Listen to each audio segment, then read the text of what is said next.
Mark Cuban has quickly become one of the best surrogates for the Kamala Harris campaign, and I am not the only one who has noticed, because Donald Trump has as well, and he is furious at the fact that Kamala Harris and Mark Cuban had an incredible joint rally together, furious at the fact that Mark Cuban is going around the country hosting town halls, talking about the ways that Kamala Harris is just better for business, and so upset that Mark Cuban is going to media outlets, both left and right, to talk about Kamala Harris's economic agenda. And we know that Donald Trump is upset because he took to Truth Social and attacked Mark Cuban, and the just biggest meltdown of a post that we have seen from Donald Trump in a while. Clearly triggered, clearly upset, and we are going to get into it all. But before we do, if I could quickly ask you to leave a like on this video, and if you haven't already, and you want to support the work we're doing, to hit that subscribe button. It goes a long way, and it really means the world to me. Now, before we get into Trump's meltdown, I think we should hear a little bit from Cuban and what is getting Donald Trump so upset.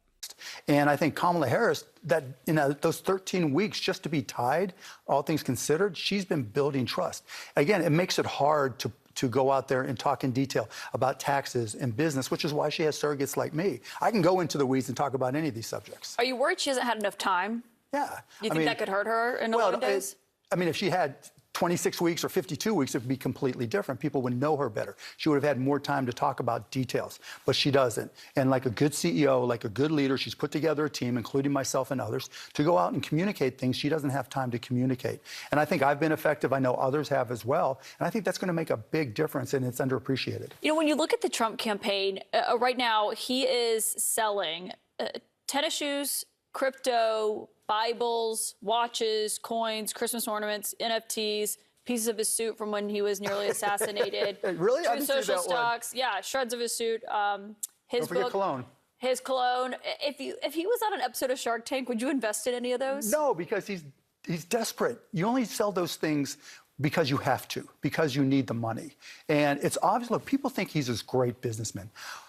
If the job of presidency was investing in real estate, picking curtains and fixtures, he'd probably be the most qualified. But it's not. He's not a business person. He's failed early and often. And the worst part about his business career is how many times he rips off hard-working Americans. Trump University, Trump Soho, Trump Foundation. When Michael Cohen was testifying in the New York trials, Michael Cohen took pride in the fact that he underpaid vendors. Just last week when he was in Detroit or in Michigan somewhere, and the audio went out, he started trashing the engineer and saying you shouldn't pay him and you might sue them. Yeah, you were really bothered by that. Yes. I mean, we've all been in that situation, right? And you should show some empathy, because whoever's running that audio is freaking out right there and then.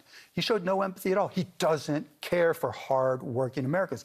Tariffs, the same thing. That's, we talk about it being a tax, but we need to get into the details of it.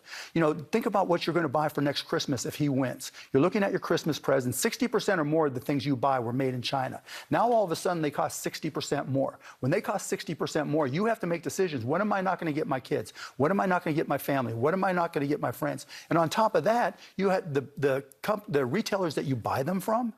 They're not getting that business either. Their sales fall as well, particularly in the fourth quarter, which is everything. So now all of a sudden, you're not having the Christmas you want. The retailers are going out of business or struggling. And there's 50 other reasons why across-the-board tariffs don't work. So why do voters trust him more on the economy? Well, that's changing over time. Again, she just hasn't had enough time. I've been doing this for just a couple of weeks, and that's what I do. I go out and I talk to small businesses. I'll be in Pittsburgh tomorrow, and one of the things I talk about now that's a new topic that's impacting them is deportation. Because if he carries out mass deportations, it's going to hurt the business community potentially. It's going to kill somebody. Imagine, there's this thing called an I-9 where you all have to fill it out, which talks about your immigration status and work status and everything. Walking into a restaurant and going up to the manager and say, I want a list of all your non-citizen employees and all their I-9 statuses, all their social security numbers, all their address and phone numbers, so I can go to their house and knock on their door, see if there's anybody there that's illegal, undocumented, and drag them out. Or maybe he'll just do it more easily. He'll just have checkpoints on the street where he knows there's communities where there may be undocumented immigrants. That's not the United States of America. That's not who we are. And that's just wrong. And it's going to impact communities. It's going to impact business, big, small, medium, small, and large. People just don't realize the negative impact. He is not a business person. He is an investor. He's had some great success on some things, other failures, but he is not a good business person. There's no situation that you can present that says he is. Mark Cuban is such an effective surrogate for Kamala Harris because he is not just talking about the ways that the first Trump administration failed on the economy, but talking about his personal experience with Donald Trump, the failure as a businessman, all the times that he went bankrupt, the people he would cheat out of paychecks they deserved because he is a corrupt criminal. That is the experience with Donald Trump that Mark Cuban brings towards what he is talking about in this race, and that is the fact that Kamala Harris is better for business. And again, that's driving Donald Trump crazy. So crazy that he took to Truth Social to post this. Mark Cuban, a really dumb guy who thinks he's hot stuff, but he's absolutely nothing, is now out there saying that I don't surround myself with strong women. Actually, he is very wrong. I surround myself with the strongest of women, with the understanding that all women are great, whether strong or not strong. The guy is such a fool. He's constantly on television being critical, and only for the reason that I tuned him out completely while president because he called incessantly. I told him very pointedly, look, Mark, I've got a lot of things to do. I just can't be taking so many pointless calls from you. In any event, that affected him greatly because he's a very insecure guy and a major loser, always has been and always will be. Nobody likes him, nobody respects him, and he's unattractive both inside and out. He should go back to talk about the person he was forced to support because I didn't want it. Lion Kamala Harris. Also, he's got no clubhead speed. A clearly very triggered Donald Trump there, and a lot of projection going on, saying Mark Cuban is unattractive inside and out, that he's a major loser, no one likes or respects him. Sounds like a description of Donald Trump to me, but clearly very upset that Cuban and Kamala Harris have been so successful and that Mark Cuban has been able to articulate Kamala Harris's better for business policies in such a way that triggers Donald Trump. And it's not just on his own that Cuban has been able to do that. Kamala Harris and Mark Cuban, of course, had a joint rally together, but they also sat down for a fun video that I think we should check out right here. We've talked about tech and innovation, how important it is to the economy and just dominating globally, right? Do you ever geek out at all? All the time. So tell me about that. So my mother was a scientist, right? So I grew up as a kid going to the lab. I grew up seeing her have a passion about, she wanted to end breast cancer. She wanted to find a cure, and she did make breakthroughs in breast cancer research. That's amazing. And that's where the source of my geeking It all out, comes from, right? But so now I got to ask, I was at your speech in Pittsburgh, and you talked about it took only a year to build the Empire State Building.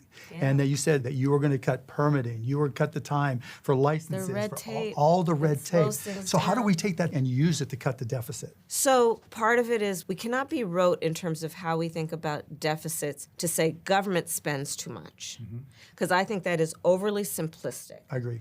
We have to ask, are we spending it in a smart way such that we are yielding a return on that investment? Just that like a is regular business. But this is exactly right. I get all that right. So here's kind of the angle I always look at tariffs on. I've known Donald Trump 25 years. He used to be okay on trade policy, but over the last 25 years, he's just lost it. I don't think he pays attention to the details, and you can't be president of the United States. Unless you pay attention to the details. Yeah, that's fine if he wants to, just give speeches in random places for random reasons. But to talk about such significant policy like tariffs, much less foreign policy, he is applying a machete when a scalpel is what's necessary.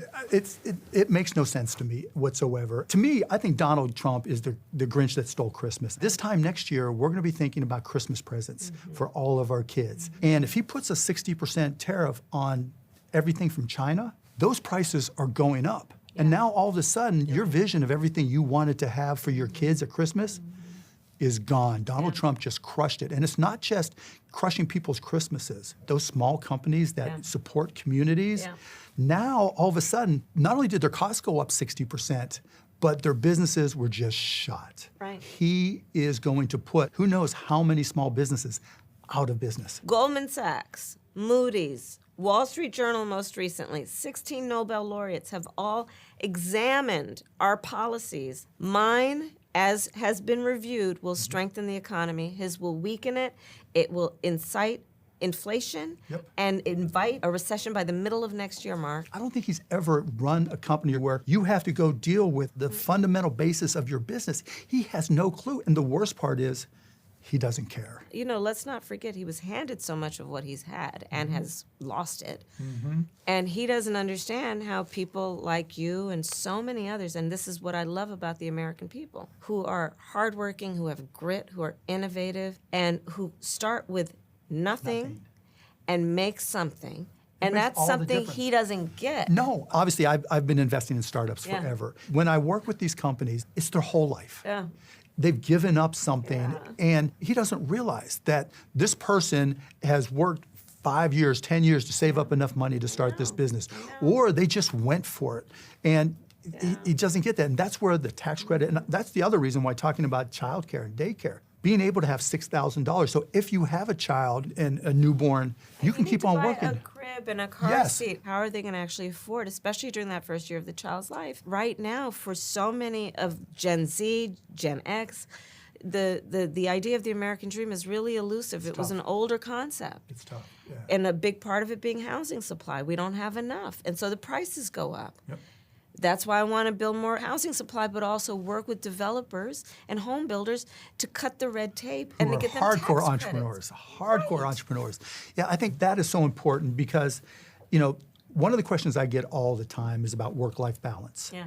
Because it's a challenge. You know, you've got to pay the mortgage, you've got to pay the rent, whatever, you got to pay the car payment and insurance. It's a tough decision to go start a business. Having a $6,000 tax credit gives you the comfort that you can get somebody to help your child. You can have some work-life balance.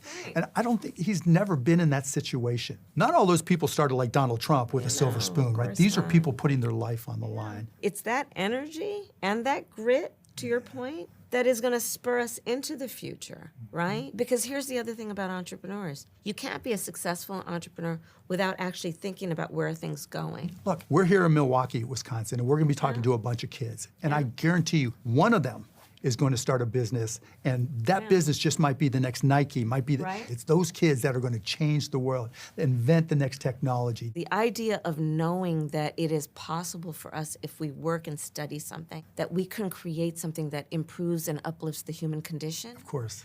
That excites me to no end. Like that's where I see where we could actually combine a lot of our areas of focus. For sure. And I wanted to let you know that as an entrepreneur, as an investor, as a geek, the things that you're doing matter. I'm getting more and more people emailing me, calling me, saying, maybe she really understands what it takes to be an entrepreneur, what it takes to be successful. And I know you've committed to that, so it's awesome.